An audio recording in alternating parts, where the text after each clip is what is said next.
নমস্কার বন্ধুরা, আমি তুহিন রিভিউলজি চ্যানেলে আপনাদের প্রত্যেককে স্বাগত জানাই। এখন কথা বলবো ভেনাম দ্য লাস্ট ড্যান্স।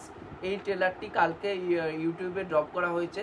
তা কেমন কি লেগেছে এই ট্রেলারটি আজকে মূলত আপনাদের সাথে সেটাই শেয়ার করব। তা দেখুন, ভেনামের যতগুলো পার্ট এসছে এখনো পর্যন্ত এটা থার্ড পার্ট হতে চলেছে। তাই আগের যে দুটো পার্ট ছিল সেখানটা কিন্তু খুব সুন্দর করে জিনিসগুলো দেখানো হয়েছিল। বিশেষ করে আমার ফার্স্ট পার্টটা খুবই ভালো লাগে, সেকেন্ড পার্টটা আমার ভালো লাগেনি। কিন্তু ফার্স্ট পার্টের মধ্যে যেটা দেখানো হয়েছিল যে এই সিম্বিয়ট যেটা এসেছিল, মানে ভেনামের সাথে যে টম হার্ডি, এডি ব্রক, তাদের যে যুগলবন্দিটা, তাদের যে মেলবন্ধনটা কিভাবে ঘটছে, তাদের পার্টনারশিপটা কি করে তৈরি হচ্ছে, সেই জিনিসটা কিন্তু এক্সপ্লোর করেছিল ফার্স্ট পার্টে। সেকেন্ড পার্টটা আমার সত্যি কথা বলতে গেলে ভালো লাগেনি। লেট দেয়ার বি কার্নেজ পার্টটার নাম ছিল, বাট ভিলেনটাকে খুব স্ট্রং করার দরকার ছিল, বাট ভিলেনটাকে খুবই উইক করে ফেলেছিল, যার জন্য আমার ভালো লাগেনি। এবং সনির একটা প্রবলেম আছে কি, ওরা গল্পটাকে ক্রিস্প করতে গিয়ে কোনো জিনিসকে বেকড করে না, মানে প্রত্যেকটা সম্পর্ককে হাফ হাফ হাফ হাফ করে ছেড়ে দিয়ে চলে যায়।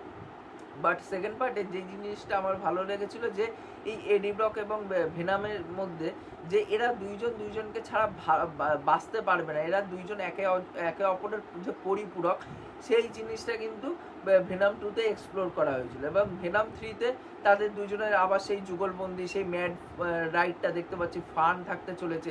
এখানটায় হিন্দি ডাবডে যেমন ওই ডায়লগটা আমার খুবই ভালো লেগেছে যে করবো লড়বো মারবো রে। ইংলিশেও দেখেছি, হিন্দিতেও দেখেছি, বাট হিন্দিতে দেখলে কি একটা ইন্ডিয়ান কিছু কালচারাল একটা রেফারেন্স কিন্তু ডায়লগের মধ্যে রাখে, সেগুলো আমার হিন্দি ডাবডে বেশি ভালো লাগে। তাই যাই হোক, এবার এখানটা কিন্তু আরও বেশি বিগার এবং আরও বেশি বড় হতে চলেছে।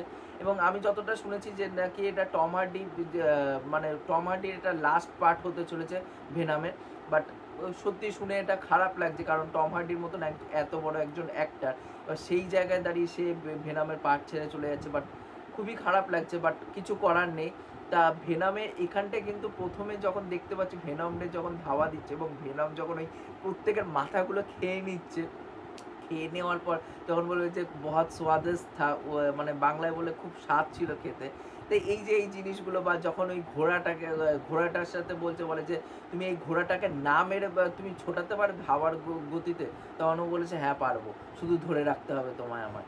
তো এই যে এই জিনিসগুলো, এই নোয়ান্সেন্সগুলো কিন্তু এখানটা দেখতে পাচ্ছি ভালো করে। এখানটা ভিলেনটাকে অতটা বেশি ভালো করে জায়গা করে দেওয়া হয়নি ঠিকই, বাট আশা রাখি যে এটা সেকেন্ড পার্টের থেকে অ্যাটলিস্ট ভালো হবে। দেখুন, ফার্স্ট পার্টটা আমার ভালো লেগেছিলো, ওটা একটা ইন্ট্রোডাকশন, একটা স্টোরি ছিল, ভালো লেগেছিলো।